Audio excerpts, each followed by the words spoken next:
DKI Jakarta kembali menerapkan pembatasan sosial berskala besar atau PSBB ketat mulai Senin 11 Januari hingga 25 Januari 2021. Hal ini tertuang dalam Peraturan Gubernur Nomor 3 Tahun 2021. Setidaknya terdapat 10 pembatasan, diantaranya seluruh perkantoran kecuali sektor esensial dan konstruksi, karyawan yang bekerja di kantor maksimal 25%. Jam buka restoran dan mal hanya sampai pukul 7 malam dengan ketentuan dine-in berkapasitas 25%. Pesan antar diperbolehkan hingga 24 jam atau sesuai jam operasional. Salah satu pemilik rumah makan di Jakarta, Siti Arianti, menilai pembatasan ini akan mempengaruhi pendapatan. Terlebih dengan berkurangnya karyawan yang bekerja di kantor yang selama ini menjadi target penjualan.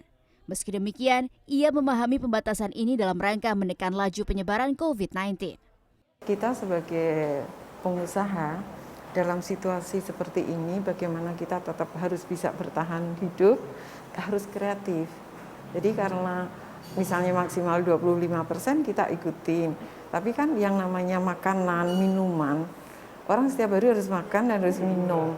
Nah itu jadi kita menawarkan ini kepada kantor-kantor, bisa order by phone, online atau WhatsApp ke kami yang nganter gitu. Meskipun teknik pengantarannya pun itu protokol itu kita ikutin.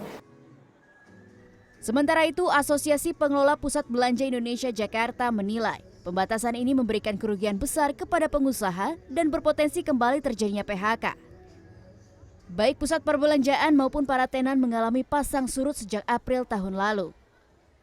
Ketua APPBI Jakarta, Ellen Hidayat, menilai mal sudah menerapkan protokol kesehatan yang ditunjang dengan berbagai peralatan.